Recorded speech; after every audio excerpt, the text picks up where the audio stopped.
বাবা শেষ রক্ষা হলো না, জামাইবাবু চলে এসছে। বলিস কি রে অতচ্ছাড়া? শ্বশুর বাড়িটা এমন জায়গা দিয়ে পড়েছে, পুরো আমার এক্সের বাড়ির পাশে।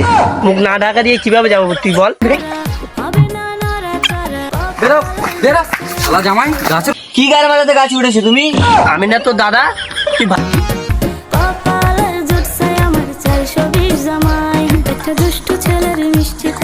দাদা তোমার একটা কথা বলার ছিল, তুমি যতবার এই রাস্তা দিয়ে জামা ষষ্ঠী খেতে যাও তুমি মুখ কেন লুকিয়ে যাও?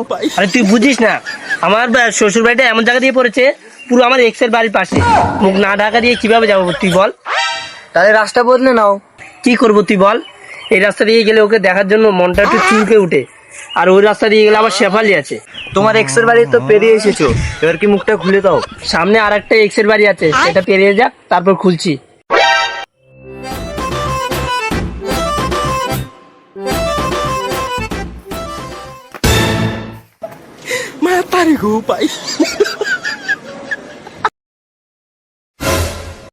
কি মাল যাচ্ছে রে দাদা? তুমি কোথায়? তুমি এখানে রে? দাদা এই তো। কোথায় কই? আরে এই তো আমি এখানে, এই তো ভাই আমি এখানে, এই তো শিকায় উঠে গেছি আমি। কি গায়ে মাথাতে গাছ উঠেছে তুমি? আমি না তো দাদা, তুই ভাই ওই কিভাবে দাদাকে এসব কথা বলতে পারছিস? দাঁড়া আমি নিচে যাই, তোর গাঁটটার সবকিছু আমি ভাঙবো।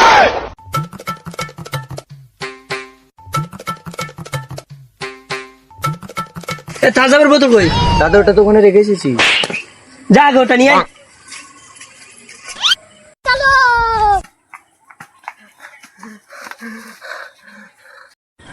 দাদা বোতলে একটুও থামসাপ নেই। সব খেয়ে নিয়ে আয়। আরে এখন বলছিস একটুও থামসাপ নেই? কি উল্টো পাল্টা বলছো? তুমি মনে হয় গাছ উঠে গেছে, বোতলটা পরে ফেটে গেছে। তুমি গাছ কেন উঠেছিলে? তুই কি বুঝবি? আরে তুই প্রেম করেছিস না বিয়ে করেছিস? আমি প্রেম করেছি বিয়ে করেছি, আমার দ্বারা আমি বুঝি। এক্ষুনি তোর আমার এক্সে আসছিল, সেই জন্য আমার গাঁটটা ফেটে একদম হাতে উঠে গেছে, সেই জন্য আমি গাছের উপরে উঠে গেছি। এই তোমার গাছে উঠার রহস্য ছিল? দাদা তোমার একটা কথা বলো, মেয়েটা বহুত টাইট ছিল।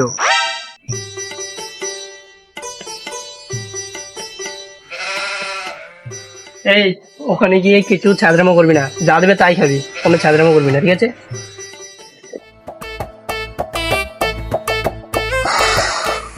শালার প্রত্যেক বছর জামাই বাড়িতে বই থাকে। এই বছর কত যে মানা করলাম আস না, তাও শালার জামাই ষষ্ঠী খাইতে হইবে। এদিকে আবার আমার বাটপার ছেলেটাকে দেখতে পাচ্ছি না, সকাল থেকে একা একা খেটে মরছি। হে ভগবান, ঝড় বৃষ্টি তুফান সব আজকে দিদ, যেন জামাই গাছতলার চাপা পড়ি একদম পুরো ছেঁড়া বেড়া যায়। বাবা বাবা শেষ রক্ষা হলো না, জামাইবাবু চলে এসছে। বলিস কি রে অতচ্ছাড়া?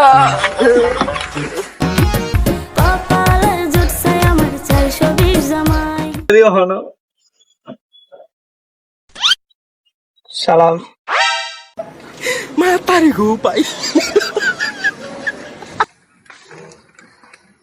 তা বাবা জীবন, রাস্তায় কোনো গাছ টাছ পড়লো না তো? কোথায় গাছ কোথায় বাদ, ভাবছিলাম সাথে কুড়ুল আনবো, গাছ পড়লে কেটে দেবো। তবুও আমার কিপটা দাদা জামা ষষ্ঠী খেতে আসবে। তা বাবা জীবন, রান্না তো কিছুই হয়নি, এক কাজ করো, তোমরা চিনির জল খেয়ে বাড়ি চলে যাও। দাদা কেন আসলাম? কেন আবার চিনির জল খেতে? রাত হবে দিন হবে আকাশ পাতাল এক হবে, তাও আমি জামাই ষষ্ঠী খেয়েই যাবো। আমার 100 টাকার এই থামস আপ নষ্ট গেছে। ওই থামস আপ তো আমরা খেলামই না, তাহলে নষ্ট কিভাবে হলো? একজনকে দেখে গাছ লাগায় উঠে গেছিল, আর ওই অনেক কথা। সে কি, তুমি কাকে দেখে গাছে উঠে গেছিলে? তা বাবা আমাদের এখানে তো কোনো পাগলা কুত্তা নেই। আজকে তোর কাহিনীটা বলে দেবো, তুই এনে আমাকে খাওয়ালি না তো। ভাই ভাই চুপ কর। দাল মে কুছ কালা হ্যায়। তা কিসের কাহিনী বলো দেখি? ও কিছু না, তোমাদের পাড়ার শ্যাওলির সাথে আমার দাদার লাইন ছিল।